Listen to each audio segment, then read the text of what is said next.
नमस्कार दोस्तों, ocean network में आपका स्वागत है। मैं हूं ओमकार चौधरी। पिछले दिनों प्रधानमंत्री नरेंद्र मोदी स्वयं प्रयागराज गए। कुछ उन्होंने अनुष्ठान में हिस्सा लिया, हवन पूजन हुआ और खुद राज्यपाल और मुख्यमंत्री वहां पर मौजूद रहे। और आप देख रहे हैं रोजाना ही वहां से तस्वीरें आ रही हैं, विजुअल्स आ रहे हैं। अब तो वहां की भव्यता भी दिखाई देने लगी है। और अब चूंकि बहुत समय बचा नहीं है महाकुंभ के विधिवत शुरू होने में, और तीन प्रमुख स्नान इसके माने गए हैं, बताए गए हैं, जिनको लेकर के सभी का एक उत्सुकता का भाव रहता है। और चूंकि इस समय योगी आदित्यनाथ मुख्यमंत्री हैं, तो ये माना जा रहा है कि इस बार का जो महाकुंभ होगा, इसमें भक्तों की जो उपस्थिति है, आस्थावानों की जो उपस्थिति है, वो भी रिकॉर्ड कायम करेगी। और जो व्यवस्थाएं होती हैं वो भी अभूतपूर्व रहेंगी ही रहेंगी। लेकिन इधर हम देख रहे हैं अखिलेश यादव लगातार नकारात्मक ट्वीट करके महाकुंभ की तैयारियों को लेकर के गलत प्रचार कर रहे हैं और एक अजीबोगरीब सा वातावरण बनाने की चेष्टा कर रहे हैं। ये अति उत्साह है या इनकी नेचर में ही है? और अगर ये खुद सत्ता में होते तो क्या मीडिया में इस तरह की खबरें जो वो प्लांट करने की कोशिश कर रहे हैं बर्दाश्त कर पाते? और ऐसा करके वो कौन सा भला कर रहे हैं? प्रदेश का कोई भला कर रहे हों, पब्लिक का कोई भला कर रहे हों, महाकुंभ के इस आयोजन का कोई भला कर रहे हों, शायद ये अखिलेश को अपने अंतर मन से पूछना चाहिए। सिवाय इसके कि वो अपनी कुंठा का प्रदर्शन कर रहे हैं, इसके अलावा उनके इस प्रयास का, इन कोशिशों का कोई दूसरा मकसद मेरी समझ में तो नहीं आता है। सीधे जुड़ते हैं, मेरे साथ लखनऊ से जुड़ रहे हैं वरिष्ठ पत्रकार वीरेंद्र नाथ भट्ट। समझने की कोशिश करते हैं और कुछ दूसरे सवाल भी हैं, उन पर भी चर्चा करेंगे। वीरेंद्र जी, बहुत स्वागत है नमस्कार। आपका। नमस्कार वीरेंद्र जी, मैं देख रहा हूं अखिलेश यादव के ट्विटर हैंडल, और दर्शकों को भी मैं दिखा ही देता हूं। ये अखिलेश यादव का एक 26 दिसंबर का आज का ही ट्वीट है। लिखते हैं, प्रयागराज महाकुंभ 2025 भाजपा के कुशासन मॉडल का विशेष समाचार बुलेटिन। दिनांक 26 जनवरी 2024। संवाददाता पीडीए पत्रकार। समाचार, 22 में से केवल यातायात लायक 9 पांटून पुल, बाकी 9-2-11। मतलब साल भर की कवायद के बाद 22 में से केवल 9 पांटून ब्रिज यातायात योग्य बन पाए हैं, अर्थात लगभग 40% ही काम हो पाया है। अब जब इस महा आयोजन के लिए सिर्फ 20 दिन और बचे हैं, तो बाकी बचे पुल कैसे बन पाएंगे और भीड़ का नियंत्रण और आवागमन कैसे संभव होगा? भाजपा सरकार इसे बहुत गंभीरता से ले। आगे बढ़ने से पहले मैं आपकी एक टिप्पणी चाहूंगा इस पर। अभी मैं एक कोई यूट्यूब चैनल पर ही देख रहा था, वहीं से एक लड़की रिपोर्ट दे रही है। वो 13वें पैंटून पुल के पास खड़ी हुई हैं और उन्होंने ये भी बताया कि 22 नहीं, 30 पुल बन रहे हैं और तेज गति से बन रहे हैं। तो ये क्यों इस तरह की भ्रम की स्थिति पैदा करने की कोशिश कर रहे हैं अखिलेश यादव? देखिए, खबरों में बने रहना बहुत बड़ी चुनौती है और जून 2024 के लोकसभा चुनाव में संविधान खत्म हो जाएगा, आरक्षण खत्म हो जाएगा, ये फर्जी कहानी गढ़ के उनको सीटें मिल गई 37। इतनी सीटें तो मुलायम सिंह को भी नहीं मिली थी। 2004 के लोकसभा चुनाव में मुलायम सिंह को भी शायद जब मुख्यमंत्री थे तब 35 सीटें आ गई 35, यस जी, और इनको मिल गई 37। तो अब ये एक जो है बिल्ली के भाग से छीका टूटा है। ये एक फ्रीक पॉलिटिकल डेवलपमेंट है। कोई समाजवादी पार्टी का कोई ठोस राजनीतिक और सामाजिक आधार का संकेत नहीं देता है, और ना ही ये इस बात का इंडिकेटर है कि बीजेपी का सामाजिक जनाधार खिसक गया है। तो अब और इनकी जो खुशी थी वो केवल 4 महीने रही। अक्टूबर में जो है बीजेपी की सरकार बन गई हरियाणा में। 14 और 19 की तुलना में 24 में बीजेपी की बेस्ट परफॉर्मेंस थी। बीजेपी को 48 सीटें मिल गई। 19 में तो बीजेपी को जो है अलायंस करना पड़ा था चौटाला के ग्रैंडसन की पार्टी से, जेजेपी से। और फिर एक महीने बाद जो है 23 नवंबर को महाराष्ट्र में जो है सब उलटफेर हो गया। बीजेपी की को मेजॉरिटी के लिए अकेले बल पर सीटें चाहिए 145, 46, और अकेले बीजेपी की सीटें आ गई 132, 34। तो जो कुछ भी इनकी जो जो जो जो तथाकथित बढ़त जो इंडी अलायंस को मिली थी जून 2024 के लोकसभा चुनाव में, वो 5-6 महीने में से बराबर हो गई। तो जब वहां बराबर हो गई तो फिर इन्होंने लोकसभा राज्यसभा में किसी न किसी मुद्दे पे कोई सवाल करना शुरू किया, और उसके बाद जो है उन्होंने अंबेडकर के मुद्दे पर जो है एक विवाद खड़ा किया कि साहब अमित शाह ने ऐसा बोल दिया। तो अब लोकसभा भी अडजन हो गई और राज्यसभा भी अडजन हो गई। आपने 8 दिन जो है काम नहीं होने दिया। तो अब खबरों में कैसे बने रहे, ये बहुत बड़ी चुनौती है। और भारतीय जनता पार्टी का स्थापना काल से लेकर आज तक उनका जो संगठन का काम है, जो उनके तमाम अनुषंगी संगठन हैं, उनकी संगठन की कार्रवाई जनता के बीच में संपर्क करने का काम उनका साल में 12 महीने चलता है, चुनाव हो चाहे ना चुनाव हो। उनके यहाँ चुनाव से असर नहीं पड़ता है। वो अपना अपना जो है जनता के बीच में बने रहने का उनका एक जो है एक उनकी स्थापित कार्यशैली है। संगठन को कैसे जीवंत रखा जाए उसके अनुसार वो काम करते हैं। और इलेक्शन जीते ना जीते, चुनाव हारे जीते, इससे असर नहीं पड़ता। उनका अपना काम चलता है। इनके यहाँ जो संस्कृति है, चुनाव के एक महीने पहले काम शुरू होता है। तो अब ट्विटर ही एकमात्र माध्यम बना हुआ है कि कैसे खबरों में रहा जाए। उन्होंने परसों एक ट्वीट किया कि ये बीजेपी की सरकार डबल इंजन नहीं, ये डबल ब्लंडर की सरकार है। एक वंदे भारत ट्रेन जो है बॉम्बे से उसको जाना था कल्याण, और रॉन्ग सिग्नल मिलने की वजह से वो गोवा चली गई। तो उन्होंने इस पर ट्वीट कर दिया कि ये सरकार भटक गई है। तो अगर ट्विटर के माध्यम से और अब जो इलेक्टोरल पॉलिटिक्स है वो इतनी कॉम्पिटिटिव है, इतनी एस्पिरेशनल है कि आप अगर जनता से लगातार संवाद नहीं रखेंगे, जैसा प्राइम मिनिस्टर नरेंद्र मोदी रखते हैं, जैसा योगी आदित्यनाथ रखते हैं, रोज उनका अपीयरेंस होता है।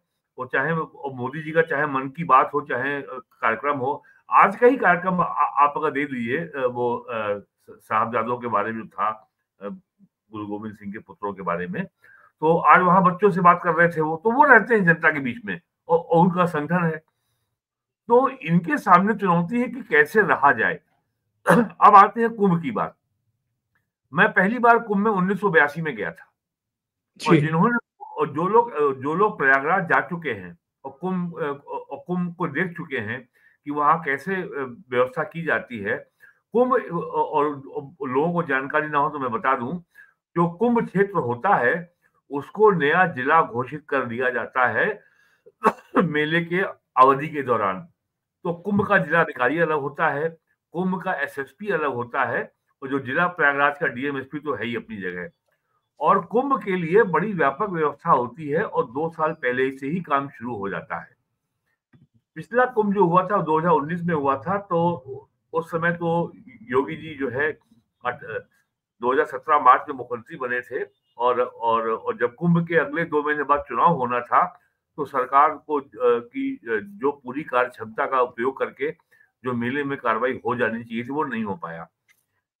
अब तक के हजारों साल के पुराने इतिहास के में ये पहला ऐसा कुंभ है जिसमें जितनी टेक्नोलॉजी आज वर्तमान में उपलब्ध है, खास करके digital technology, cyber technology, cyber security technology, drones, under water drones, और ये fire and emergency control, health, vaccination, sanitation,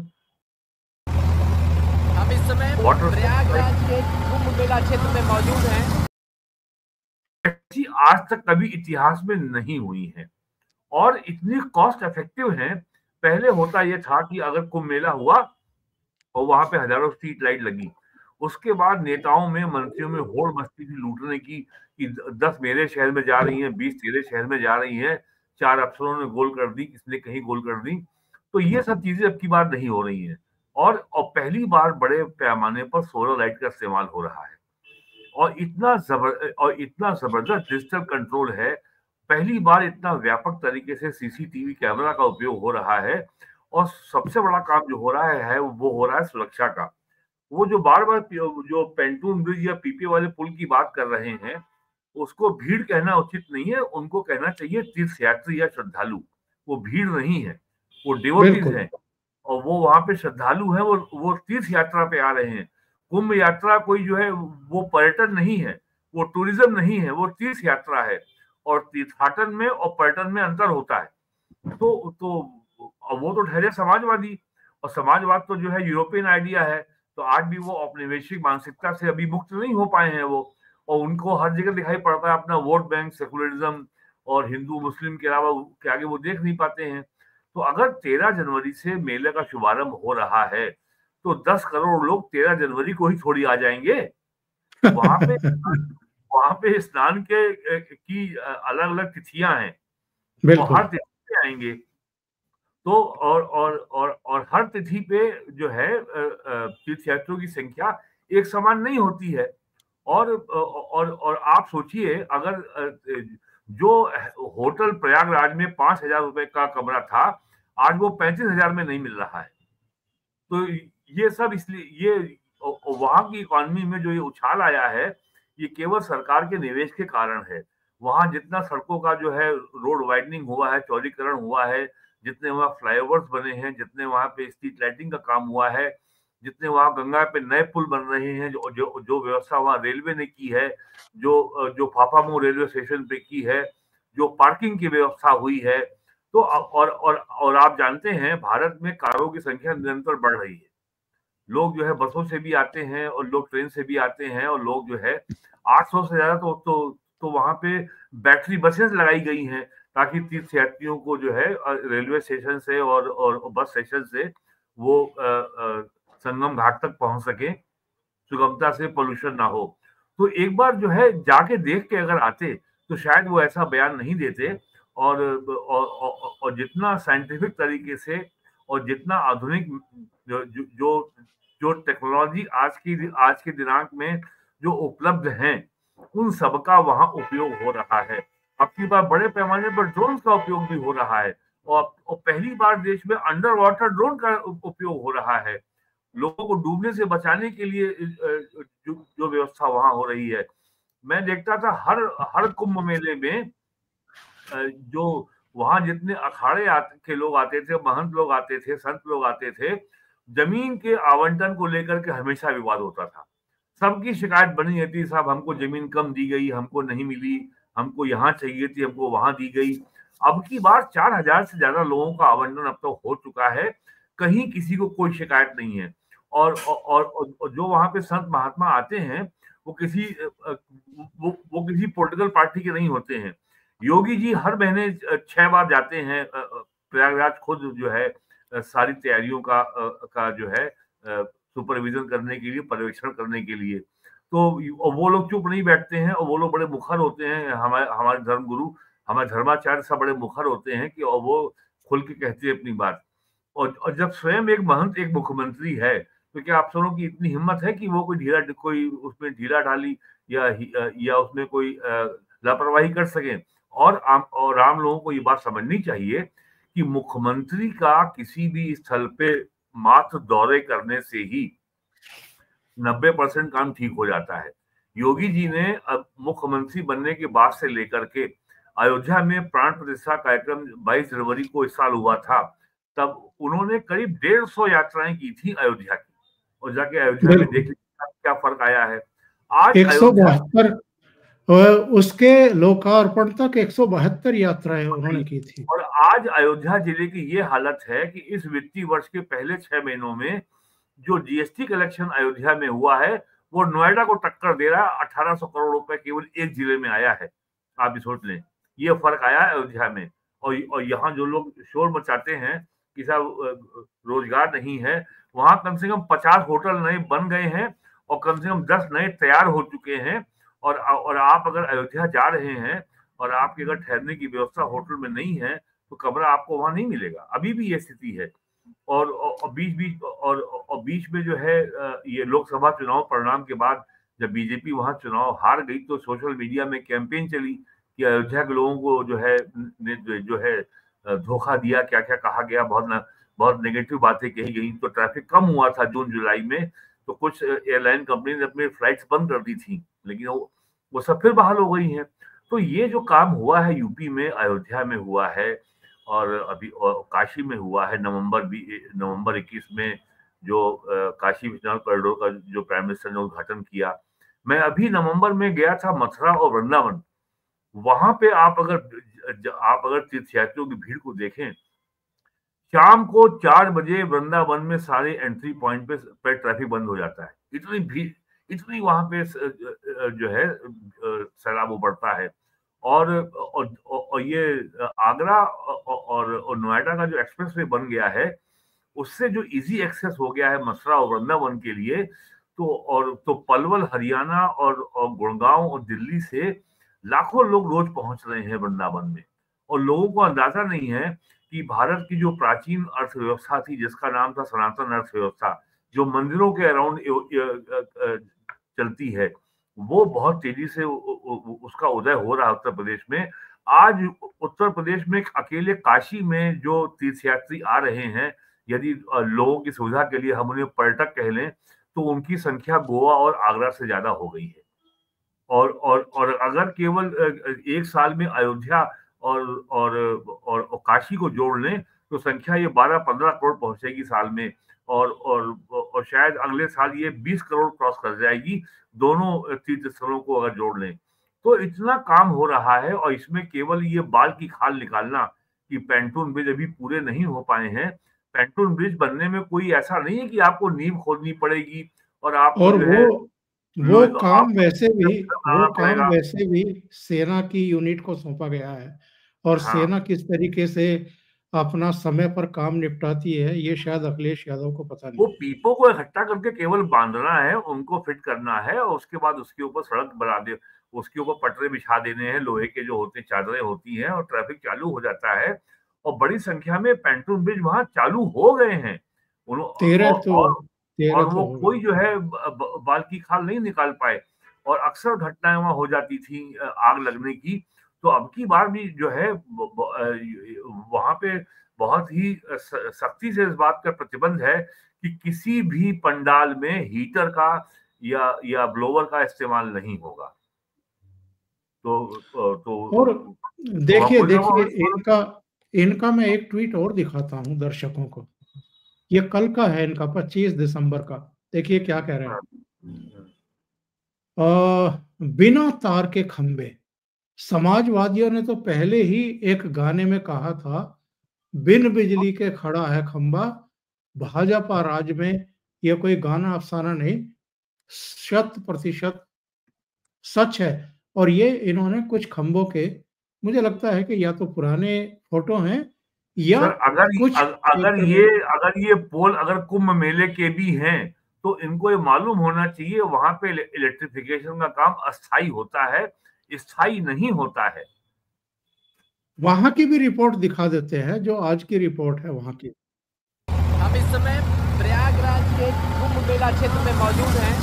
कल तक जो जमीन रेतीली थी और समतल थी, आज वहां पर लाखों की संख्या में खंभे बिछाए गए हैं। इसके पीछे का ये देख रहे हैं आप, इन खंभों पर तार भी है, सब कुछ है। तो ये क्यों इतनी नकारात्मकता फैलाने की चेष्टा कर रहे हैं? मैं केवल आपको एक आंकड़ा दे देता हूं। मार्च 2017 में यूपी में जो टोटल बिजली की सप्लाई हो रही थी वो 16,000 मेगावाट थी। और पिछले साल पीक और इस साल पीक गर्मियों में सितंबर के एंड तक ये 31,000 मेगावाट क्रॉस कर गई थी। अगर 16 से अगर वो 31 हो गई है, लगभग दुगनी हो गई है, तो वो बिजली से क्या आइसक्रीम बन रही थी? वो बिजली जा रही थी, वो बिजली तो कहीं ना कहीं कंज्यूम हो रही थी। आज आप सहारनपुर से बलिया चले जाइए 800 किलोमीटर, आपको एक भी जिला मुख्यालय ऐसा नहीं मिलेगा जहां मिनिमम 22 घंटे बिजली ना आ रही हो। वैसे वास्तविक आदेश तो 24 घंटे का है। हर जिला मुख्यालय पे 24 घंटे बिजली आ रही है। कोई भी ऐसा तहसील मुख्यालय नहीं है जहां पे या कोई ऐसी नगर पालिका नहीं है जहां पे 20 से 22 घंटे बिजली ना आ रही हो। एक तो ये परिवर्तन आया है। दो और जो है करीब 80 लाख के आसपास जो है गांवों में कनेक्शन दिए गए हैं रूरल एरिया में किसानों को। कभी आपने पिछले 7 साल में मैंने पूरे यूपी से कहीं इस बात को लेकर के किसानों के मुखर विरोध की, आंदोलन की बड़ी खबर मैंने नहीं सुनी कि किसानों की गेहूं की या धान की हार्वेस्टिंग या कटाई के ऊपर समस्या आ रही है, गेहूं की थ्रेशिंग में समस्या आ रही है कि साथ बिजली नहीं मिल रही है। ये है वास्तविकता। मैंने कभी नहीं देखा अगले जानों को परेशान होती हो बिजली के लिए। वीरेंद्र जी, क्या ये मक्का मदीना भेज करके इस तरह की पीडीए के पत्रकार के द्वारा कोई रिपोर्टिंग करा सकते हैं कि वहां पर व्यवस्थाएं ठीक नहीं हैं? अभी ये मक्का मदीना और ये सऊदी की सरकार कैसे कराएगी, या यहाँ भी हिंदुस्तान में भी जगह जगह जो इनके जलसे होते हैं उनकी क्या इस तरह की ये हिमाकत कर सकते हैं कि इस तरह की रिपोर्टिंग कराएं, या केवल जो हिंदुओं के तीर्थ स्थल हैं, जो इस तरह के महाकुंभ जैसे आयोजन है, सिर्फ उन पर ये इस तरह की फब्तियां कस सकते हैं और राजनीतिक रोटियां सेकने की कोशिश कर सकते हैं? ये जो पीडीएफ पत्रकार बोल रहे हैं, ये इसी बहाने अपनी जाति आधारित जो अस्मिता की राजनीति है, समाज को बांट करके जातियों के गोल में जो इनकी जो कास्ट बेस्ड जो इनकी आइडेंटिटी पॉलिटिक्स है, ये केवल उसी की गोलबंदी कर रहे हैं। ये पीडीएफ पत्रकार क्या होता है? क्या आप क्या जाट पत्रकार हैं? क्या मैं ब्राह्मण पत्रकार हूं? मेरी जो एज ए जर्नलिस्ट जो मेरी आइडेंटिटी है वो मेरे प्रोफेशन से है, मेरी जाति से नहीं है। जब हम खबर लिखते हैं तो हम किसी जाति के नहीं होते हैं, ना ही हमारा कोई धर्म होता है। हमारा धर्म होता है अपने जो हमारा प्रोफेशन है, वो सत्य के प्रति निष्ठा ही हमारा धर्म होता है। तो ये पीडीएफ पत्रकार क्या होता है? तो आप जो है इस एक पवित्र धार्मिक कार्यक्रम जो आयोजन हो रहा है, जो दुनिया का सबसे प्राचीन मेला है, उस पर भी आप अपनी घृणित जातिवादी राजनीति कर रहे हैं।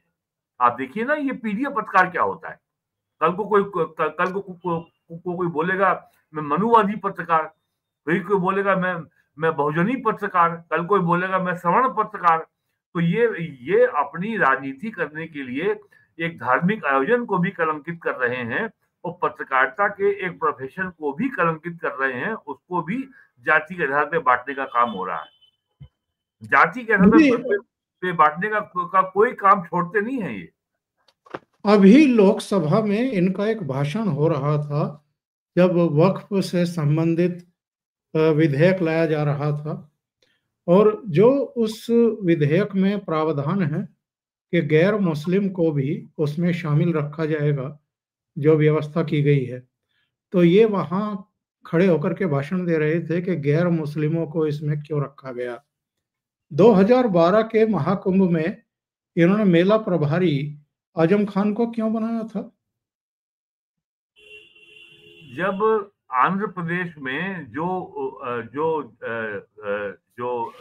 जीवन क्या नाम है, रेड्डी, वो वाईएसआर कांग्रेस का जो वहां सरकार थी रेड्डी की, वो क्रिश्चियन था। उसने अपने चाचा को तिरुपति जो मंदिर है, जो वहां का सबसे पवित्र मंदिर है, सबसे प्राचीन मंदिर है, उसकी मैनेजिंग कमेटी का जब अध्यक्ष बनाया था, तब क्या अखिलेश को आपत्ति हुई थी? और जब जुलाई में जब चंद्रबाबू नायडू वहां के मुख्यमंत्री ने कहा कि तिरुपति के मंदिरों में लड्डू की सप्लाई में लड्डू के बनाने में जो घी लाया गया वो सब स्टैंडर्ड क्वालिटी का था और उसमें जो है ये चर्बी मिली हुई थी।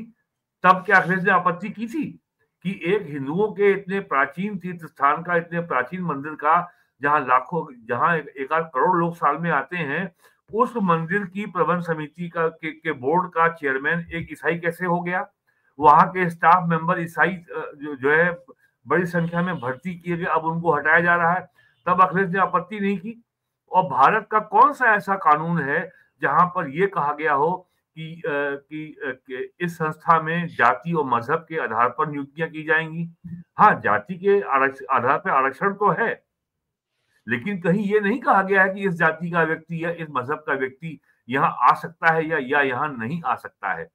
तो इनका जो आउटरेज है, जो इनका गुस्सा है, वो बड़ा सेलेक्टिव होता है। ये कब कहाँ गुस्सा होंगे, ऐसा नहीं कि हर ये एक समान अन्याय पे हर जगह गुस्सा नहीं होंगे। ये खाली गुस्सा होंगे जब इनका हित इन्वॉल्व होगा। अगर इनकी पार्टी का नेता स्वामी प्रसाद मौर्य रामायण को, भगवान राम को गाली देता है, वो सामान्य बात है, तब इनको गुस्सा नहीं आता। लालू यादव की पार्टी का नेता चंद्रशेखर यादव, जो वहां शिक्षा मंत्री था, वो जब रामायण को कैंसर कहता है तो वो ठीक है। जब लालू यादव की पार्टी का प्रदेश अध्यक्ष जब मनमोहन सिंह बहुत ही अभद्र भाषा का प्रयोग करता है भगवान राम के प्रति और रामायण के प्रति, तब उनको कोई गुस्सा नहीं आता। जब तमिलनाडु के मुख्यमंत्री स्टालिन का बेटा उदयनिधि स्टालिन जब ये कहता है कि सनातन धर्म तो एड्स है, कोरोना वायरस है, ये तो मवाद है, और ये तो और भी जितने गंदे गंदे जो उपमाएं हो सकती हैं वो देता है, और ये कहता है कि सनातन धर्म को नाश करना है, तब अखिलेश यादव को कोई आपत्ति नहीं होती। लेकिन यहाँ चूंकि उनको केवल मुसलमानों को एड्रेस करना है, तो वक्फ बोर्ड में, वक्फ बिल में क्या प्राविधान है, इसके ऊपर वो मुद्दा उठा रहे हैं। लेकिन ज्वाइंट पार्लियामेंट्री कमेटी बैठी हुई है, उसका कार्यकाल भी बढ़ा दिया गया है बजट सत्र के अंतिम दिन तक। क्या अखिलेश यादव ने ये लिखित आपत्ति ज्वाइंट पार्लियामेंट्री कमेटी के चेयरमैन चंद्रिका पाल के सामने क्या प्रस्तुत की? ये उन्होंने आज तक नहीं बताया। अगर आपको इतनी आपत्ति है तो ये लिखित आपत्ति आपको पार्लियामेंट्री कमेटी के सामने आपको फाइल करनी चाहिए थी, नहीं किया उन्होंने। तो कैसे माने कि आप जो बात आप उठा रहे हैं उसके प्रति आप निष्ठावान भी हैं, आप सिंसियर भी हैं, और जो आप कह रहे हैं उसके ऊपर आपका कमिटमेंट है, कैसे मान लें हम इस बात को?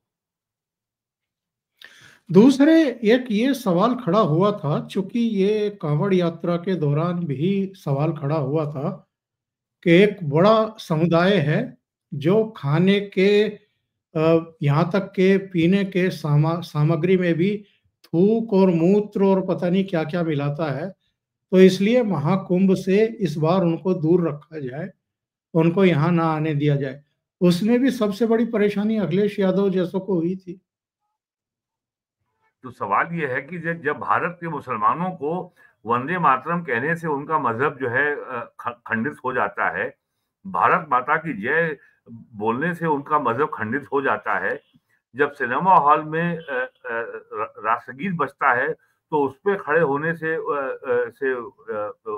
उस समय खड़े होने से या राष्ट्रगीत गाने से उनका मजहब खंडित हो जाता है, तो क्या काफिरों के इतने बड़े मेले में वो क्या वहां जाके क्या वहां वो भैंसा बकरा बिरयानी बेचेंगे? क्या वहां पे क्या बेचेंगे? वहां पे वो क्यों जाना चाहते हैं आप? और ये सवाल खाली यहाँ नहीं उठ रहा है, ये सवाल कर्नाटक में भी उठा है कि साहब जो है ये हमारे मंदिर, ये हिंदुओं के बड़े बड़े मंदिरों में बड़े मेले होते हैं और मंदिर कमेटी बकायदे उसको ऑप्शन करती है, और जो मुस्लिम वहां पे आते हैं अपनी दुकान लगाते हैं, वहां पे वो मीट खाते हैं, भैंसा बकरा खाते हैं। तो मंदिर तो क्या अखिलेश यादव बताएं कि क्या मंदिर के पवित्र स्थान में इस तरह के भोजन सामग्री को, इस तरह के आचरण को क्या अनुमति दी जानी चाहिए? क्या इस आचरण का वो समर्थन करते हैं? ये बड़ा सीधा सवाल ये है। और फिर सवाल ये है कि क्या जब आप जो है आप अपने मजहब के अलावा दुनिया के किसी फेथ के अस्तित्व को स्वीकार नहीं करते, दिन में 5 बार आप कहते हैं नमाज पढ़ते समय ला इलाहा इल्लल्लाह मोहम्मद रसूलुल्लाह, एक अल्लाह और उसके रसूल के अलावा कोई भी प्रार्थना के और इबादत के योग्य नहीं है। तो फिर ऐसे काफिरों के कार्यक्रम में आप शामिल क्यों होना चाहते हैं? आप इस पे स्टैंड लीजिए। जब आपको फायदा होता है तब आप इस्लाम का परचम फहराते हैं, जब आपको फायदा, जहां आपका लाभ होता है तब आप संविधान की बात करते हैं, जहां आपका लाभ होता है तो आप बात करते हैं सेकुलरिज्म की, कभी आप बात करते हैं गंगो जमुन तहजीब की। तो ये जो आप अपनी सुविधा के अनुसार जब स्टैंड लेंगे, कहीं संविधान, कहीं सेकुलरिज्म, कहीं गंगो जमुन तहजीब और कहीं भाईचारा, तो ये तो नहीं चलेगा ना। केवल आप अरे जरा बताइए कि दारुल उलूम देवबंद में फतवा आलमगीरी पढ़ाया जाता है कि नहीं पढ़ाया जाता है? वो फतवा आलमगीरी में क्या लिखा है काफिरों के बारे में? वो तो किताब अवेलेबल है, अब तो हिंदी में भी आ गई है, तो बताएं स्टैंड ने। तो ये जो सेकुलरिज्म है और ये जो भाईचारा है और जो सामाजिक एकता है, ये क्या वन वे ट्रैफिक है? ये सारा जिम्मा क्या हिंदुओं का ही है? ताली दो हाथ से बजती है sir. It takes two to a tango, 2 हाथ से ताली बजती है।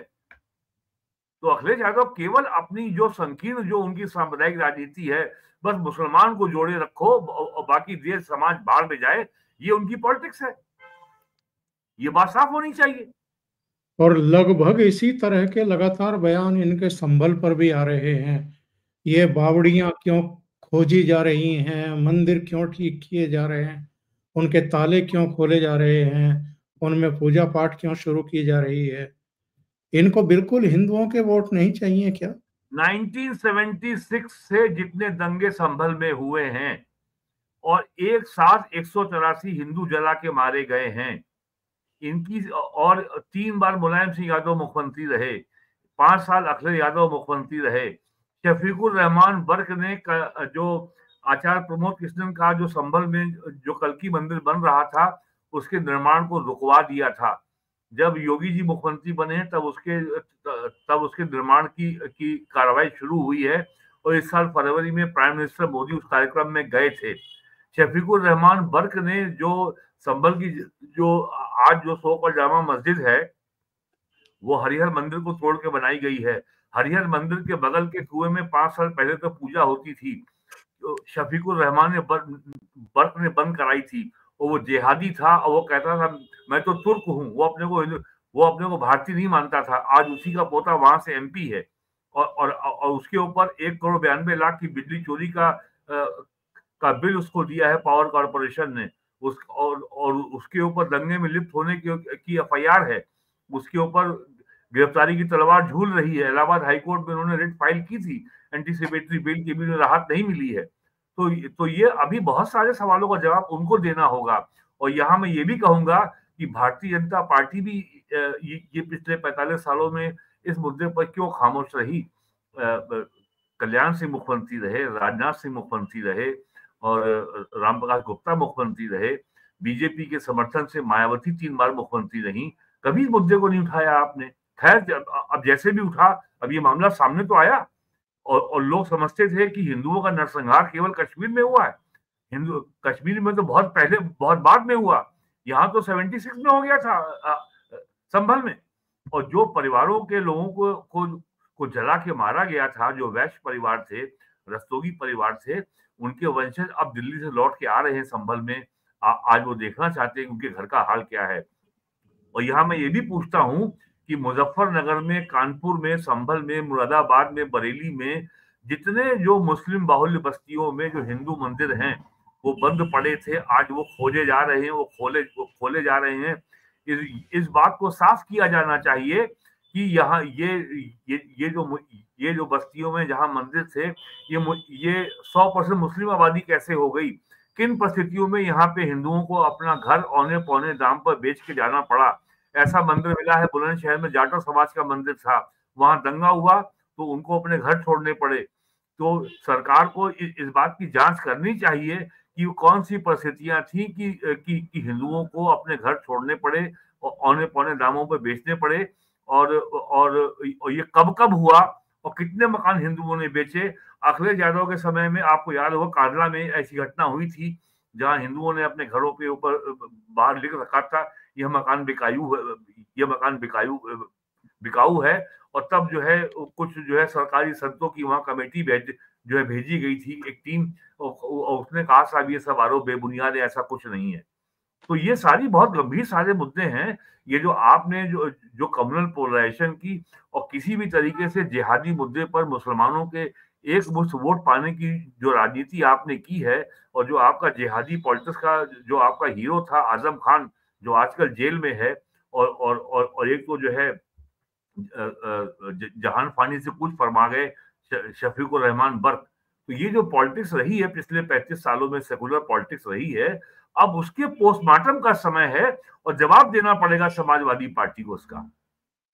खाली ये कहने से काम नहीं चले। और जहां तक जो है खुदाई का सवाल है, बावड़ी मिल रही है, कूप मिल रहे हैं, मंदिर मिल रहे हैं, ये हमारे सनातन धर्म के साथ सभ्यता के न्याय का सवाल है। It's a question of civilisational justice, it's a question of civilisational revival. हमारे सभ्यता के पुनर्जागरण का ये समय है। और जिन लोगों को ये बात हल्की फुल्की लगती है, जो लोग उपहास करते हैं कि कल्कि अवतार आएगा, यही कल्कि अवतार का अवतरण हो रहा है। और कैसे आएगा कल्कि अवतार?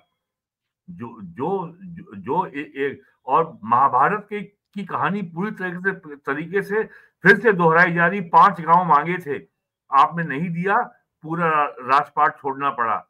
यहाँ पे हिंदू पक्ष की मांग केवल ये थी, हमारे हरिहर नाथ मंदिर को तोड़ करके जामा मस्जिद बनाई गई है, वो हमें दे दो। आपने पत्थर चलाए पुलिस के ऊपर। अब आज मालूम पड़ रहा है कि संभल जो है वो तो तीर्थ नगरी है, अब आपको पूरी नगरी देनी पड़ेगी। अब तो 19 कूप मिल चुके हैं, और पिछले प्रोग्राम में तो आपने बहुत लंबी सूची दिखाई थी कि वहां कितने कूप मिले, कितने मंदिर मिले हैं और कितनी आज मेरे पास चेन्नई से फोन आया सुबह, और एक बुजुर्ग हैं, वहाँ रहने वाले बीकानेर के हैं, लेकिन वहाँ चले गए थे और उन्होंने वहाँ अपना उद्योग धंधा जमाया। अब उनके बच्चे देख रहे हैं, उनके बीच बीच में फोन आते रहते हैं। और मैं ये घटना इसलिए बता रहा हूँ, ये फोन कॉल, क्योंकि उन्होंने कहा कि ओंकार जी देखिएगा, अभी तो 19 मिले हैं, यहाँ कम से कम 22 कूप आप लोगों को मिलेंगे, योगी सरकार को मिलेंगे। तो कहां कहां बैठे हुए लोग इंतजार कर रहे हैं इस शुभ सूचना का कि जो हमारी सिविलाइजेशन है वो फिर से पुनर्स्थापित और पुराणों में संभल तीर्थ क्षेत्र का जो वर्णन है, जो नक्शा है, एग्जैक्टली वही चीज आज मिल रही है संभल में। पुराण में कहा गया है कि संभल की दूरी गंगा से 3 योजन है, संभल की दूरी रामगंगा से 3 योजन है, यानी 3 योजन माने 36 किलोमीटर। आज भी एग्जैक्टली यही दूरी संभल की गंगा और रामगंगा से है। जितने कूपों की उसमें जो लेख है, उतने कूप मिल चुके हैं अब तक। और जो उसका शेप बताया गया है कि ये ट्रायंगुलर है, और ट्रायंगल के शीर्ष पर मंदिर है, जहां पे आज जामा मस्जिद खड़ी हुई है। और आप देखिए, आज 1 महीने से ऊपर हो गया है, अभी तक जो है सुप्रीम कोर्ट ये गए थे मस्जिद के मामले को लेकर के संभल से, अभी तक इन्होंने इलाहाबाद हाई कोर्ट में रिट फाइल नहीं की है।